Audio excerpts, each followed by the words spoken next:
Pain has a way of shrinking the world, of turning everything into sterile white walls, beeping monitors, and the constant ache of what used to be. People talk about recovery like it's a ladder you climb, one step at a time, until you're whole again. But they don't tell you what it's like when you stop moving, when you stop trying, when you stop hoping. The accident happened 6 months ago. A truck, a red light, a moment I don't remember but will never escape. They said I was lucky. They always say that when you're alive but not whole. I walked away with a fractured spine, 2 broken ribs, a shattered wrist, and a dozen scars I couldn't see but felt every time I looked in the mirror. I lost more than movement. I lost rhythm, purpose. Friends who didn't know how to sit in silence. Family who loved me better when I was strong. They visited at first. All of them. Balloons, flowers, well-meaning jokes that didn't land. But as the weeks passed and I didn't smile, didn't get better fast enough, didn't become the inspiration they wanted, I watched them leave, one by one, until only she remained. Ivy. She wasn't my best friend. Not before. Not exactly. She was my neighbor, my sometime gym partner. The girl who brought over wine when I got dumped and sat with me in sweatpants while we cursed men and online dating and the overpriced sushi place down the block. She was steady, sarcastic, always wore black, and knew how to say just enough without making it about her. And for some reason I still don't understand, she stayed. Every week, every damn Tuesday, she showed up. Sometimes with groceries, sometimes with books, sometimes with that quiet smile that never asked how I was, but somehow made it okay to be broken. The first time she helped me shower, I cried. If you enjoyed this content and want to support the channel in a special way, try clicking the thanks button below. It's the one with the heart and $ icon.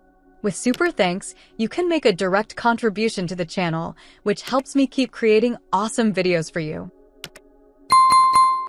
Not because of the pain, because of the shame. Because she saw me, naked, trembling, barely able to lift my own arms, and didn't flinch. She just held the water at the right temperature, washed my hair with careful fingers, and said, "You don't owe anyone strength. Not right now." And she stayed. She stayed when I was bitter. When I yelled. When I begged her to stop wasting her time. When I didn't speak for 2 days straight and left her texts unread. She brought soup. Watched shitty crime shows with me. Painted my nails because I said I missed the color red. She told me jokes I didn't laugh at. Made me tea I didn't drink. And never once asked for anything in return. Today is Tuesday. The air is cold, the apartment too quiet, my body a little stiffer than usual. I'm not expecting her. I told her not to come this week. Told her I needed space. I lied. I wanted to see if she'd stay anyway. The knock comes at 10:04 a.m. Always the same time. My heart skips. I don't move. The door opens. "You changed the lock?" she asks, playful. I don't answer. She walks in anyway. Ivy always walks in. She knows the layout better than I do now. She sets the bag down on the counter, peeks into the fridge, makes a face. "You've eaten 3 apples and a pack of string cheese since Saturday." I wasn't hungry. You're never hungry. But I brought Thai. Extra tofu. I closed my eyes. I told you not to come. And I heard you. I just didn't agree. You're wasting your time. Cool. Then I guess I'll waste it here. She walks to the couch, plops down, grabs the remote, and clicks on one of our regular shows. I stare at her. Messy bun. Black hoodie. Combat boots. The faintest smudge of eyeliner under one eye. She looks tired. Like the world's been heavy lately. But her eyes light up when she turns toward me. Like I'm the thing she's been waiting to see. "You could walk away," I say, quieter than before. Everyone else did. I'm not everyone else. Why? "Because I see you," she says, so simply it slices right through me. Not who you were before. Not who you think you should be. Just you. Right now. I try to hold it together. I try not to cry. But something cracks. A quiet sob, fast and sharp. I hate that she hears it. She's beside me a second later, not asking, just wrapping her arms around me, carefully, gently, like she's done this before. My face presses to her shoulder. She smells like soap and rain. Her hands don't wander. They just hold. Steady. Sure. I'm scared, I whisper. I know. I don't know who I am anymore. Then we'll figure it out. Together. You should have left me when I asked. I almost did. That first week. But then you looked at me like I was the only thing keeping you upright. And I couldn't walk away from that. From you. I pull back just enough to look at her. Her face is closer than I thought. Her eyes locked on mine. There's a pause. The kind that holds breath and promise and something neither of us is brave enough to name yet. Her hand lifts, brushes a strand of hair from my cheek. Ivy, I say, her name a tremble in my throat. I'm not ready. I know, she says. I'm not here to rush you. Just to remind you I'm still here. And for the first time since the accident, I believe it. Really believe it. She won't leave. Not tomorrow. Not next week. Not if I keep breaking. I rest my forehead against hers. Breathe her in. Stay, I whisper. Always, she says. And I feel it in my bones. I'm not alone anymore. I didn't mean to fall asleep. I must have drifted off sometime between the second episode and the sound of Ivy reheating the pad thai in my kitchen. I remember the scent hitting me first, ginger and basil, and something spicy. She always asked for extra of just for me. My body still hurt when I moved. Not sharp pain, not like before, but a dull ache that never left. I hated the way it made me feel slow, fragile, like I was only half inside myself. But when I opened my eyes and saw her there, barefoot, hoodie sleeves pushed up, stirring noodles in my pan like this was her home too, I didn't feel broken. I felt still. She noticed me watching and smiled. You slept through the ending. Again. You already knew I would. Yeah, she said, tossing me a wink. That's why I brought food. Distraction for when you pretend you totally followed the plot. I didn't pretend. You mumbled something about alibis and a pizza guy. Neither were relevant. Details. She brought the plate over, set it in front of me, handed me a fork without a word. I didn't say thank you. I didn't have to. We ate in silence.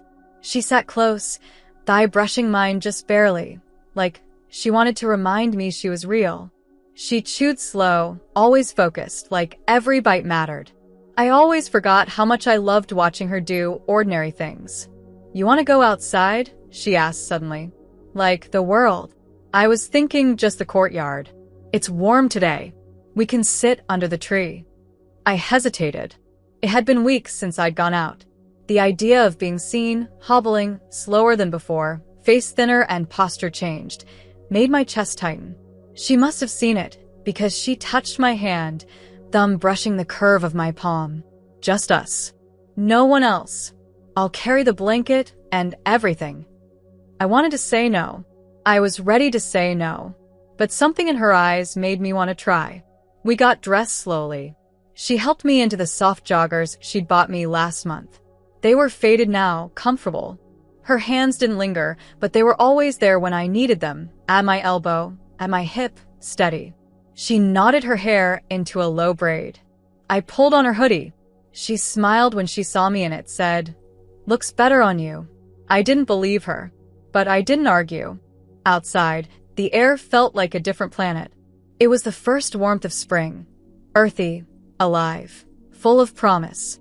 We sat under the tree near the bench by the corner, just us, birds in the branches, someone's wind chime a few floors up catching the breeze. I sat stiff at first, aware of every scar, every curve of my body that no longer felt like mine. Ivy stretched out beside me, hands behind her head, eyes closed. "You ever think about what you'll do when you're stronger?" she asked. I didn't answer right away. I watched the wind catch the ends of her braid. "I used to," I said. "Now it just makes me tired." "That's fair. You don't have to ask me about the future." "I'm not," she said, opening her eyes. "I'm just curious what still lives in there." She tapped the side of my head gently. "You used to be full of ideas." They got quiet. Then we'll whisper until they come back. I looked at her then. Her face open, soft, no agenda. Just presence. Why are you like this? I asked. Like what? Kind, patient, relentless. Because I care about you. You don't even know who I am anymore. I think I do, she said. And if I'm wrong, I'm willing to stay long enough to learn. I swallowed hard. Her hand was still close to mine. I didn't take it, but I didn't pull away either. That night, she stayed. She always asked now. Never assumed. I nodded before she could finish the question. We brushed our teeth side by side. I caught my reflection, flinched. The angles of my body, the stiffness in my gait, the hollowness in my cheeks. I turned away fast. She noticed, didn't push, just handed me her face cream and said, "You forgot this last time." We lay in bed, not touching. Not yet. She turned on her side to face me. I stared at the ceiling. I hate mirrors, I said. I know. I hate what I see. Then look at me instead. I turned my head. She was so close. Her breath warm. Her eyes dark and steady. "You're still beautiful," she said. "You don't have to say that." "I'm not saying it for you," she whispered. "I'm saying it because it's true.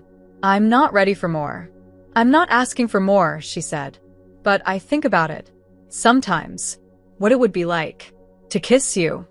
My heart stopped. "Do you want to?" "Desperately," she said. "But not until you ask me to." I didn't say anything. My body was still. My hands shook. She reached out, brushed her thumb over my knuckles. "When you're ready," she said, and pulled the blanket over us. I lay awake long after she fell asleep, staring at her mouth, remembering what she said. And for the first time in months, I didn't feel numb. I felt longing. I didn't sleep. Not really. My body lay still, but my mind wouldn't stop spinning, looping Ivy's words like they were carved into the air around us. I think about it, what it would be like. To kiss you. She'd said it so quietly, like it wasn't meant to shift the ground beneath me. But it did. I'd spent so long learning how not to feel that the first flicker of one inside me felt dangerous. Like a live wire I didn't know how to touch. I watched her sleep for a while. The way her lashes fluttered when she dreamed. The way her lips parted, just slightly, like she was whispering to a world only she could see. Her face looked younger in the dark. Softer. I wondered how many times I'd missed this version of her, when I was too busy being strong, too busy falling apart, too busy pretending I didn't need anyone. And now she was here. Still here. I reached out before I could stop myself. Just a light touch to her wrist, 2 fingers resting against her pulse. I needed proof she was real, that I hadn't dreamed her too. Her heartbeat was steady, warm beneath my touch. She stirred slightly, eyes flickering open, sleep-drenched and unfocused. "Sorry," I whispered. "Didn't mean to wake you. You okay?" Her voice was gravel and silk. "I think so." She blinked a few times. Then, gently, "You touched me. I wanted to feel you breathing." "I am," she said softly, "because you're here." I swallowed the lump in my throat. "Can I ask you something?" "Anything." "What would you do if I kissed you?" Her breath caught. She didn't move. "I'd let you." "Even like this?" With me still not all the way whole. "Especially like this," she said. "Because you're still choosing to feel. That's braver than anything else." I shifted closer, my body stiff and cautious, nerves lighting up in ways I hadn't felt in months. She didn't move to help. She just waited. Let me take my time. I was inches away now, her breath mingling with mine. "I don't know if I can do this," I said. "Then don't," she replied. "Not until you want to." "I want to." Her voice dropped, just a whisper against my mouth. "Then kiss me." I did. Slow. Tentative. Like every nerve in my body was holding its breath.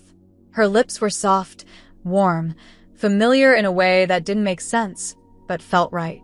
She kissed me back like I was something sacred, something fragile and burning. There was no rush, no push, Just mouths learning each other again after months of silence. When I pulled back, I was shaking. She cupped my cheek. That was perfect. I'm scared, I admitted. So am I, she whispered. But I'm not going anywhere. I laid my head on her chest, her heartbeat loud in my ear. We didn't say anything else. We didn't have to. In the morning, I woke up to the smell of toast and coffee. Ivy was humming in the kitchen, barefoot, dancing in slow circles like she belonged in every inch of my home.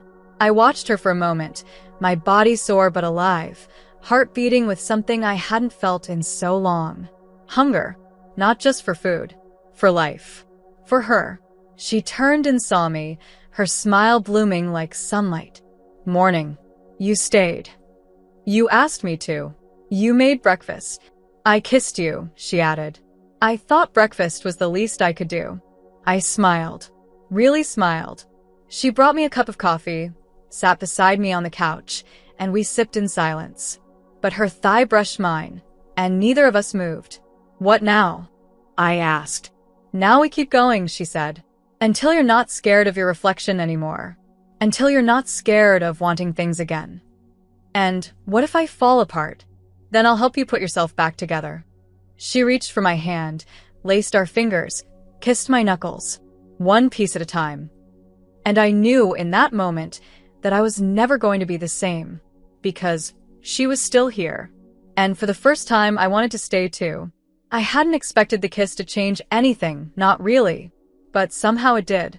Not in big, dramatic ways. There were no fireworks, no overwhelming epiphany, no sudden cure for all the pieces inside me that still felt broken, but in the quiet moments I noticed it. The shift. The way Ivy looked at me when I spoke, like my words mattered. The way her hand rested gently on my back as we walked, not to support me, not to guide me, just to remind me she was there. The way I started watching her mouth when she spoke. The way my body, still hesitant and healing, began to lean into her on instinct. We didn't talk about it. Not right away. But the silence wasn't heavy. It was charged. Waiting. 2 nights later, we were back on the couch, a movie playing in the background, but neither of us really paying attention. I was curled against her side, her arm draped over my shoulders, fingers tracing absent-minded circles on the skin beneath my sleeve. I didn't flinch. I didn't tense. I let her touch me, and my body responded in a way I hadn't felt in months. A slow heat, low and steady, blooming just beneath my ribs. I closed my eyes and let myself feel it. The comfort. The want. Her thumb brushed the edge of my collarbone.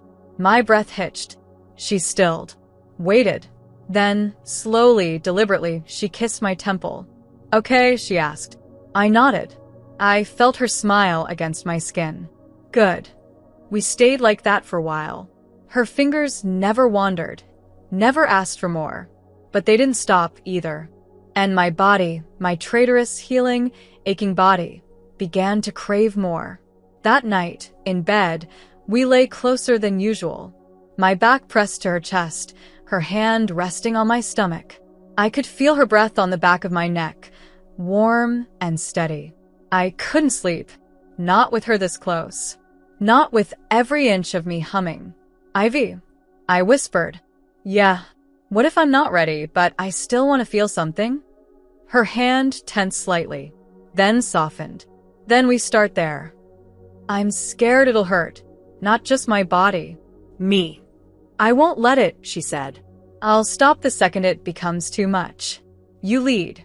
I follow. I turned in her arms, faced her in the dark. I trust you. She reached up and brushed her fingers along my jaw, her touch featherlight. Can I kiss you again? I nodded. Her lips met mine, slow and warm and deep. This wasn't like the first kiss. This one had intent. Her hands slid down my sides, learning me with the reverence of someone who didn't want to take, just witness. She kissed me until my legs tangled with hers, until I was gasping softly into her mouth, until my fingers fisted the fabric of her shirt and I felt like maybe I could fall apart and still be whole. Her thigh slipped between mine and I froze. She pulled back immediately. Too much. No, I said, voice shaky.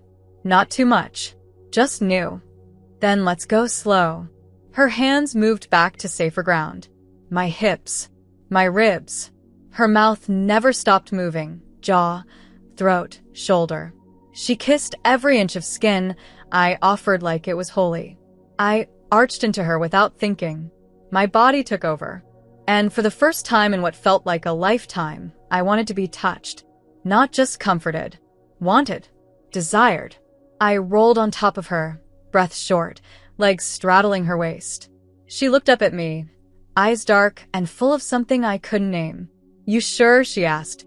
No, I admitted. But I want to see what it feels like to try. Her hands didn't move. She waited. Let me explore. My hands slid under her shirt. Her stomach was warm, soft. She inhaled sharply when I touched her ribs. I kissed her again, harder this time. Her hands finally came alive, roaming my back, cupping my waist, steadying me. The friction built slowly, painfully, beautifully. We never undressed fully. We didn't need to. Just lips and hands and hips, the slow drag of two people discovering each other in real time. I came undone against her thigh, muffling my gasp into her neck, shaking and breathless, and more alive than I'd felt in months. She held me through it, whispering things I couldn't fully hear but felt like safety. I collapsed against her chest, heart racing, tears burning my eyes. She kissed the top of my head. You're okay, she whispered. You're okay. I didn't think I'd ever feel that again. You'll feel everything again. One step at a time. Ivy, yeah? I think I'm falling in love with you. She kissed my hair again. Then fall. I'll catch you. And I did. The morning after I let her touch me, really touch me, I woke up before her, and everything inside me was loud. Not in a joyful way. In the way silence feels right before a storm. She was still asleep, one arm draped across my waist, her lips parted slightly, chest rising and falling in slow, steady rhythm. And I lay there, frozen, staring at the ceiling like it had answers. My body was still humming from the night before, but my mind was already trying to claw its way out of peace. I hadn't been this exposed since the accident. I hadn't been this seen. And the voice in my head, the one that never really shuts up, kept whispering, "You let her see too much." I slid out of bed as gently as I could. My legs ached. My back stiffened. The soreness was familiar, but today it felt sharper, like it was echoing something deeper. I wrapped myself in the robe Ivy had brought me weeks ago. Black. Soft. Her favorite. The irony wasn't lost on me. I made coffee in the dark, keeping the lights off, listening to the machine hiss like it might drown out my thoughts. I don't know how long I stood there, staring at the mug in my hands, when I heard her voice. Hey. I turned. She stood in the hallway, hair messy, one sleeve of my shirt slipping off her shoulder. She looked rumpled and beautiful and concerned. You okay? Yeah. I lied. Just couldn't sleep. She walked to me, slowly, like approaching an animal she wasn't sure would bolt. You left the bed. Didn't want to wake you. She studied me. You're panicking. I'm not, Kennedy. Her voice was quiet but firm. She reached out and placed her hands on my hips, grounding me. Talk to me. I don't know what you want from me, I whispered.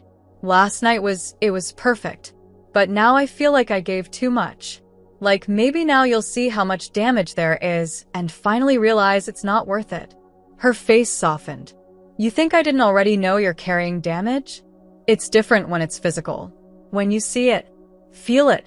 When you realize I'm not easy to touch, not easy to move with, not even easy to hold. You think I want easy? She asked, stepping closer. You think I stayed because I was waiting for you to perform? No, I said, but maybe you stayed because I was broken enough to make you feel needed. That hurt her. I saw it in her eyes, but she didn't back away. Don't do that, she said. Don't shrink the way I love you down to some savior complex. I stayed because I care. Because I wanted to. Because I fell for you. And last night didn't scare me, Kennedy. It made me more certain. Of what? Of this, she said. Of us. I looked down, unable to hold her gaze. What if I never go back to who I was? Then I'll love whoever you become. And if that person is bitter? Closed off. Afraid all the time? Then I'll learn how to hold her gently. My throat tightened. I don't know how to let this be real. You don't have to know. You just have to let it happen. She leaned in, pressing her forehead to mine. You're not too much. You're not a burden. You're not a broken thing I'm trying to fix. Then what am I? I asked, voice cracking. You're mine, she whispered. If you'll have me. I kissed her then, because the words weren't enough. Because my body, my mind, my fear, everything was trembling. But her mouth met mine like a promise.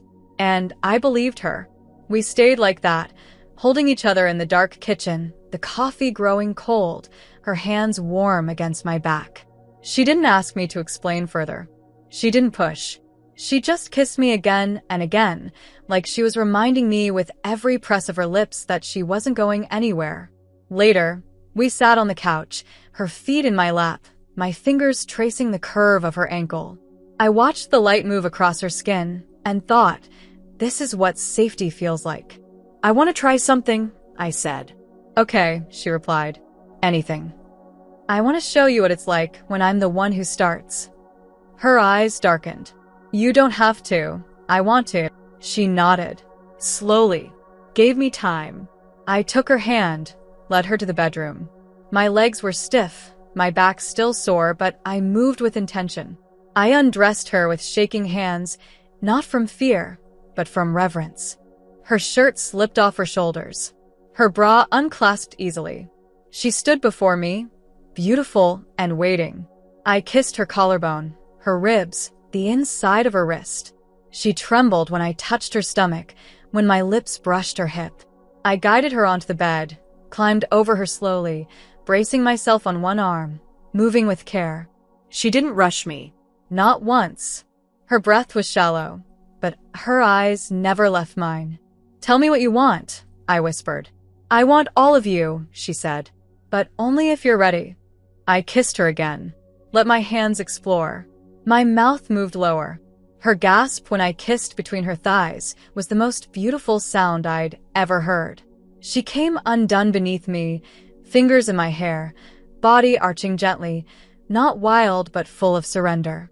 When she came down, I lay beside her, kissed her shoulder, and buried my face in her neck. She wrapped her arms around me, pulled me close. That was perfect, she whispered. You're perfect. I'm still scared, I said. Then be scared, she replied. But don't run. I'm not running, I promised. Not anymore. And I meant it, because Ivy had stayed when no one else did. And now I was staying too.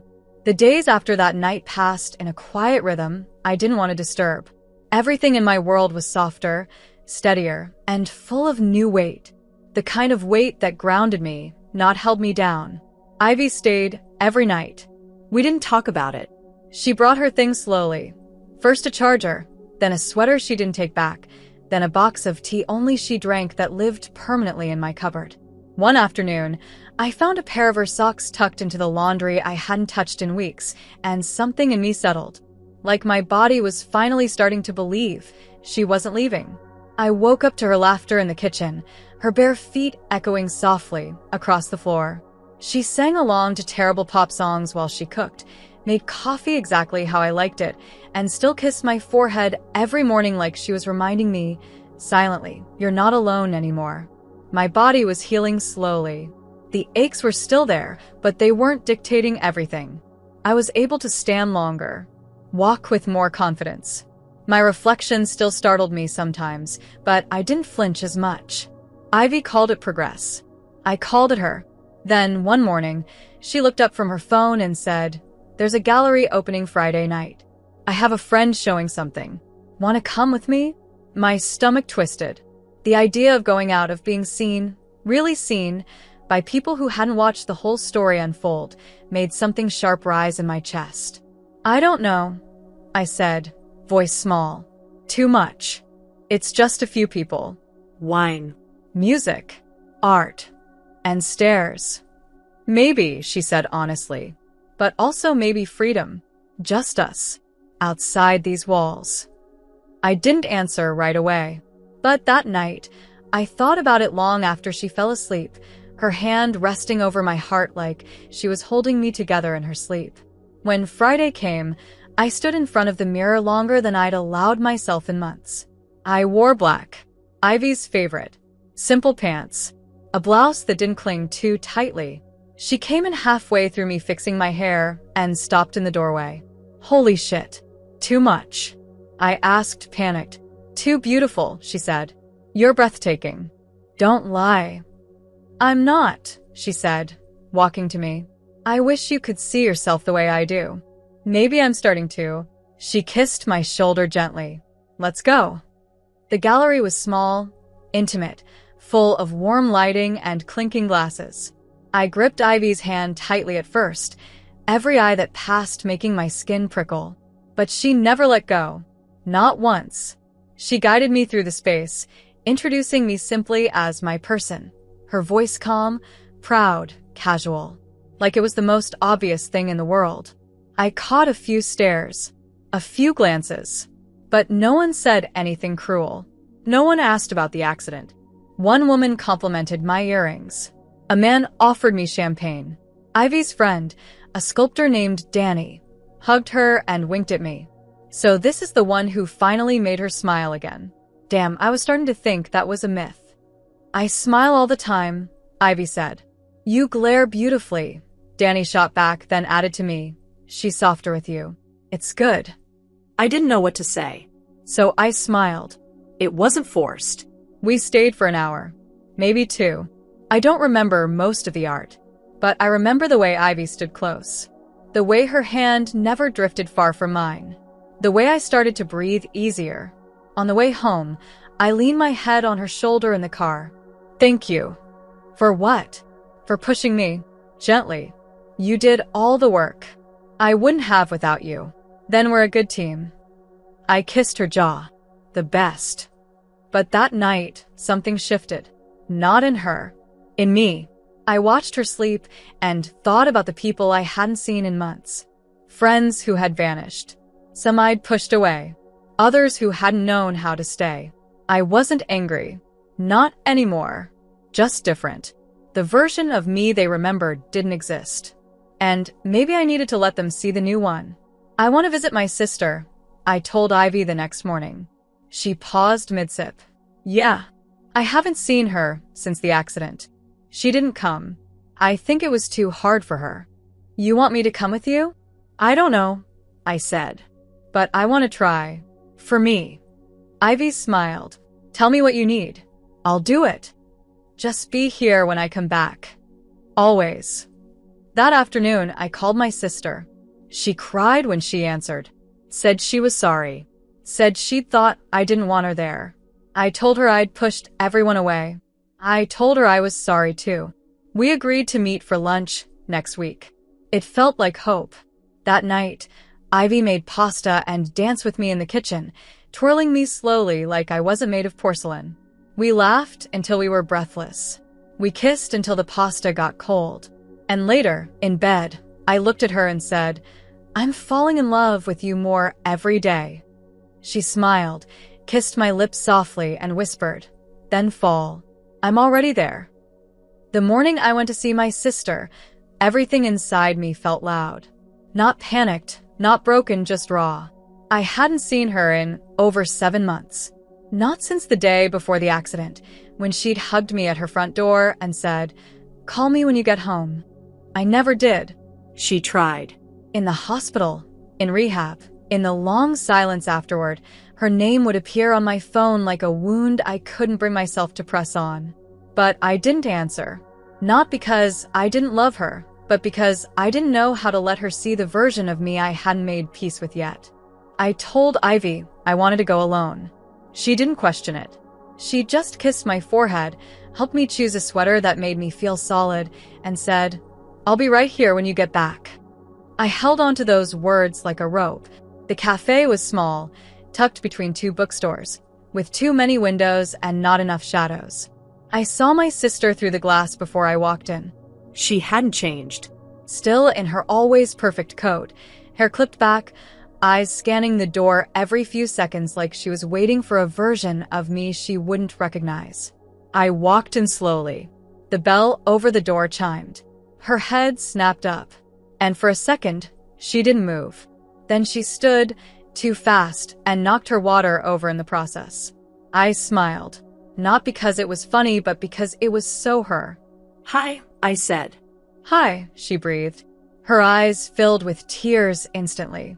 "You came." I said I would. "I didn't think you meant it." "I didn't either," I admitted. "But I'm tired of being afraid of the people I love." She reached for me, not dramatically, just a gentle hand on my forearm. "You look different. Brave." That caught me off guard. "You think I'm brave?" "I always did," she said, "even when you didn't pick up my calls." "I'm sorry. Don't be." I wasn't ready either. I was scared of what I'd say, Of what you'd say. of not knowing how to help. "You not being there hurt," I said honestly, "but I think I understand it now. I wanted to be, but I didn't know how to be enough for you." "No one was," I said, "except her." "Ivy." I nodded. She stayed. When I told her not to, when I yelled, when I fell apart, she never left. "Do you love her?" I think I loved her before I knew how to call it that.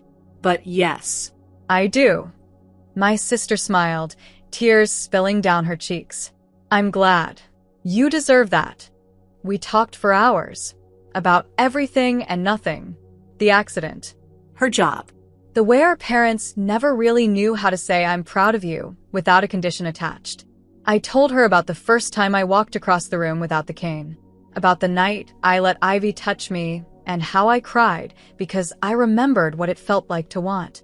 She cried too. We cried together. And by the time we hugged goodbye, something inside me had shifted. A weight lifted. A wound acknowledged.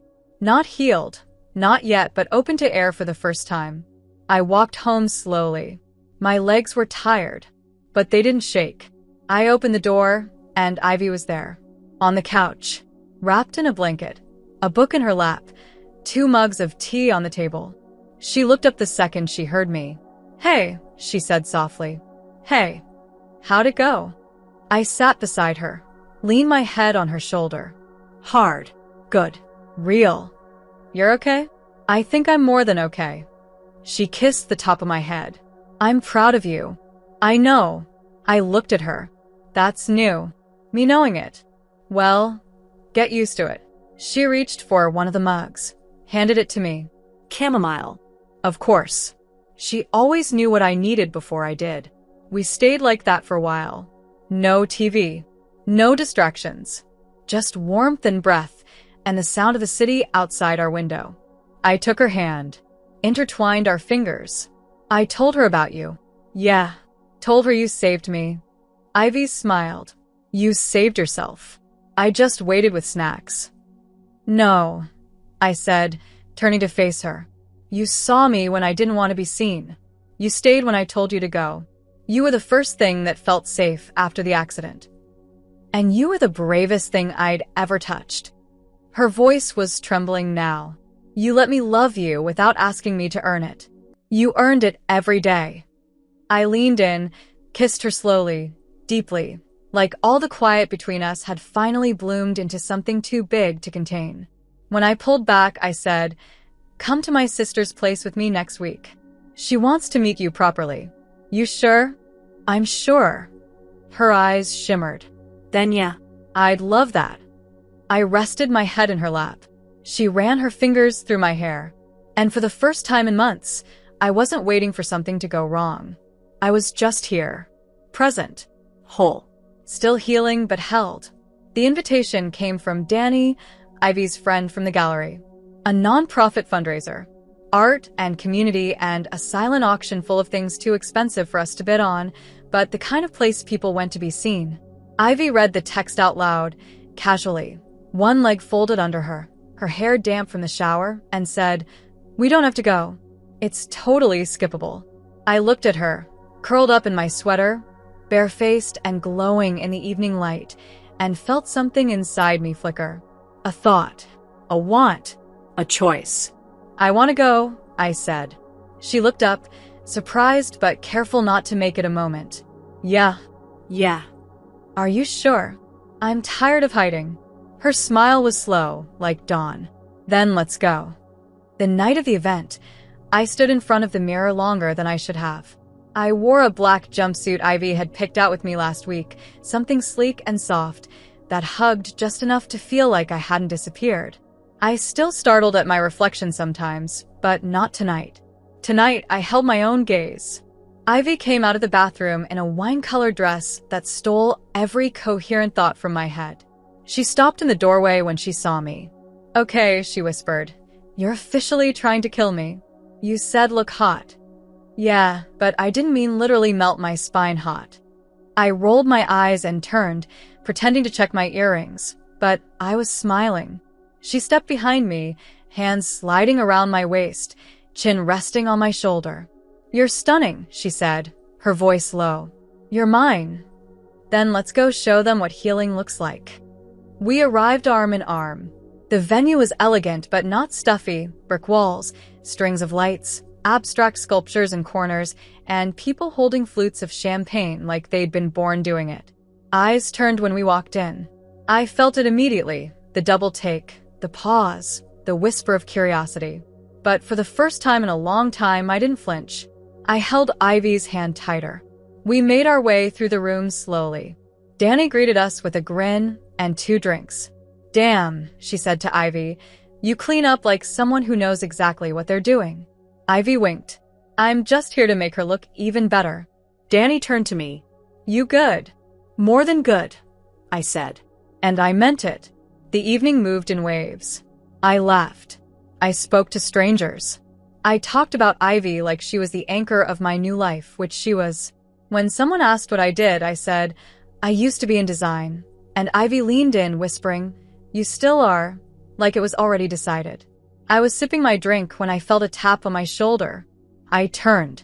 A familiar face. From my old life. Olivia. A friend, or something close to one, before the accident. We'd taken classes together, worked on projects, shared drinks and secrets and things that used to feel important. But she hadn't called. Not once. Hey, she said, tentative. Kennedy. Olivia. Wow, you look amazing. I nodded, guarded. You too. She hesitated. I wanted to reach out. After. I just didn't know what to say. So you said nothing? Yeah, she admitted. I messed up. I didn't know how to be there. Ivy moved closer, her hand brushing mine. Olivia clocked it immediately. You're with her? I am, I said. She's been here since day one. I'm glad, Olivia said after a beat. You look happy. I am. She smiled, awkward. It's good to see you. You too. And that was it. She walked away. And I didn't chase her. I turned to Ivy instead. That used to hurt. And now I just feel lucky she's not you. Ivy kissed my cheek, barely holding back her smile. You keep saying things that make me want to drag you into a closet. Later, I teased. There's dessert first. She groaned. We stayed late. We danced once. Slowly. Her arms around my waist, my head resting against her collarbone. Music vibrating in our bones. I felt safe. I felt seen. I felt desired. On the way home, we walked in silence, our heels echoing against the sidewalk. Ivy squeezed my hand. I'm proud of you. For what? For coming back to yourself. I'm still finding pieces. Then let's keep looking together. I stopped walking, pulled her close. You're my person. I better be. I want to do something, I said. Something bold. Oh God. Should I sit down? Move in with me. Her breath caught. Kennedy, I'm serious. Are you sure? I've never been more sure of anything. She stared at me, eyes wide and full of something that made my knees weak. Then yes, she said. 1,000 times yes.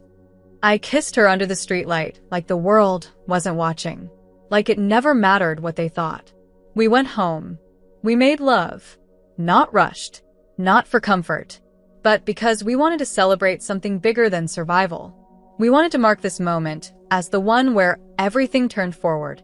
Where hope wasn't a whisper, it was loud. Real. Ours. And as I fell asleep, tangled with her, heart full and body warm, I knew this wasn't just recovery.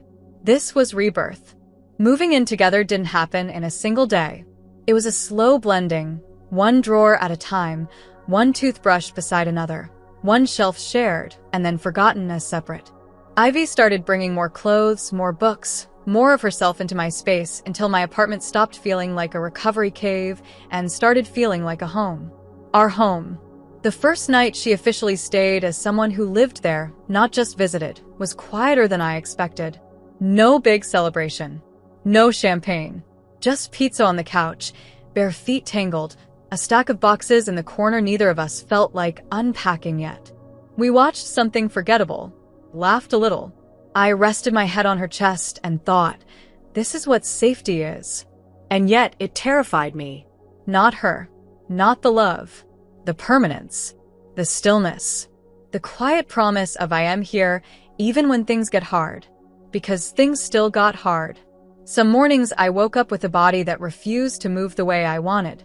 Some days I caught myself staring at the mirror too long, searching for the person I used to be, and wondering if she was gone forever. Some nights I dreamt about the accident and woke up gasping, drenched in sweat, the scent of blood and metal lingering in my mind even when it wasn't real. Ivy never made me explain. She never tried to fix it. She'd just hold me, rub slow circles on my back, whisper things like, you're safe and I've got you and you don't have to do this alone. And I'd cry. Not because I was breaking, but because I was finally being held through it. She filled the apartment with warmth in ways I hadn't realized were missing. Music while she cooked. Notes on the fridge. A new set of towels because the old ones were aggressively scratchy.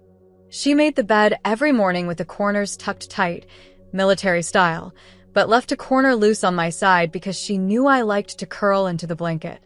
She left socks everywhere and used 5 mugs a day and forgot to cap the toothpaste. I started to love all of it.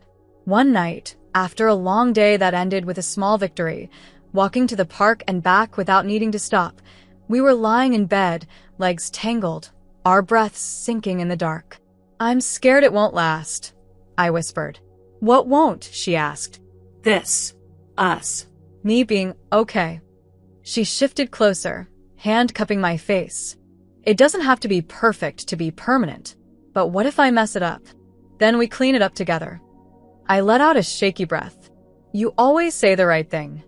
That's because I mean it, she said.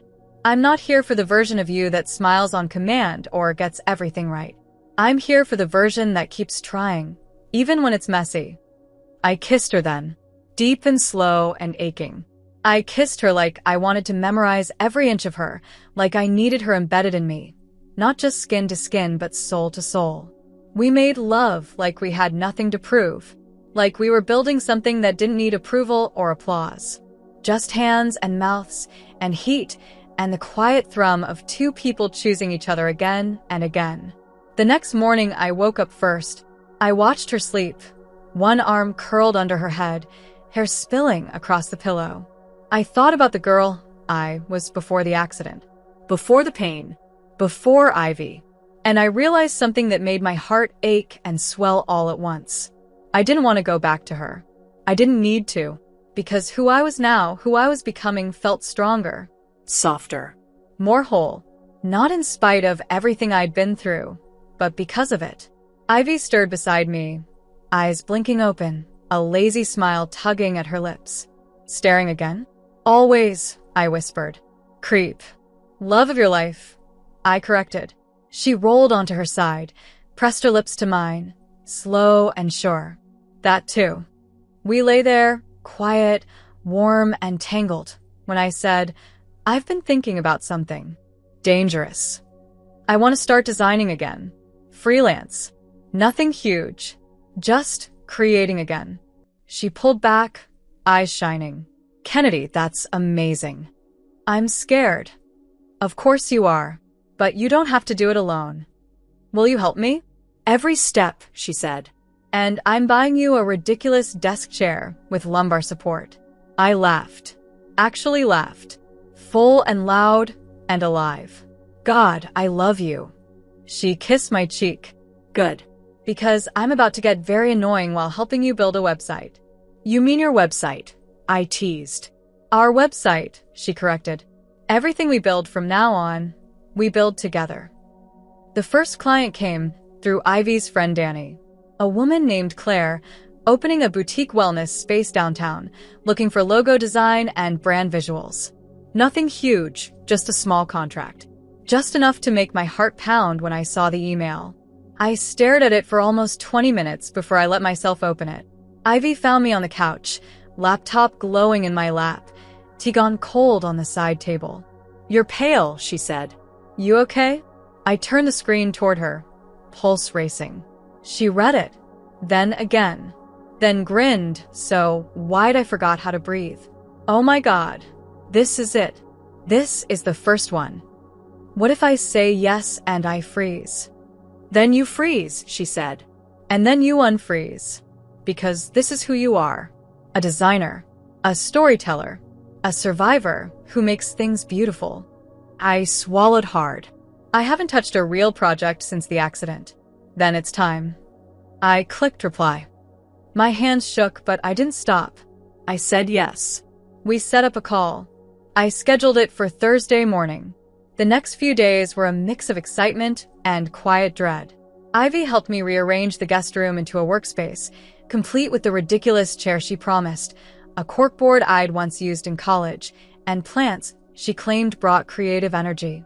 She made playlists for focus mode and brought me snacks every time I sat down at the desk. You need to eat like a creative again, she'd say, kissing the top of my head, dropping a bowl of fruit or crackers beside me before disappearing into the kitchen humming something soft. On Thursday, I sat at the desk 10 minutes before the call. Ivy stood behind me, her hands on my shoulders, her warmth steady through the fabric of my shirt. I'm going to stay in the living room, she whispered. You've got this, but I'm right here, okay? Okay. I took a deep breath and watched her walk away. The screen lit up. The call began. And something inside me steadied. Claire was kind, enthusiastic. She'd seen some of my older work through Danny and loved my style. She talked about healing spaces, gentle textures, fonts that felt like breath. And as she spoke, something clicked back into place. My instincts. My eye. My voice. I started suggesting things before I could overthink them. Palette tones. Minimal line illustrations. Movement through color. By the time we hung up, I had notes, direction, and a start date. I closed the laptop and just sat there. Still. Quiet. And then I started to cry. Not from fear. From the release. From the feeling that maybe, just maybe, I wasn't gone. I walked into the living room where Ivy sat cross-legged with her journal, her face lighting up the second she saw me. Well, I didn't say anything. I crossed the room, straddled her lap, cupped her face in both hands, and kissed her like the answer was in her mouth. She kissed me back, deep and slow, her hands running down my back like she could feel all the walls falling away. When we pulled apart, I whispered, I'm back. She smiled, touched her forehead to mine. You never left. You just needed time. Thank you for waiting. Thank you for choosing to come back. That night, we cooked dinner together, dancing between the stove and the sink, laughing over burnt garlic and wine that was way too dry. We talked about furniture, vacation ideas, the dream of building a website that turned into something bigger, a brand, maybe, or a studio. We could do it together, Ivy said, swirling her wine. You design. I organize your chaos. It'll be like a power couple meets creative mess. You want to build a business with me? I want to build a life with you. I didn't answer with words. I just pulled her into my arms and held her like the world outside our windows didn't matter. Later, curled in bed, our limbs tangled, I said, I used to think the accident ended everything. And now I think it started something better. You started something better, she corrected. I just held the door open. You did more than that. I traced a line across her ribs. You walked through hell with me. You stayed. I fell in love with you in the quiet, she said. And I'll keep loving you in the noise. It might get noisy. Let it.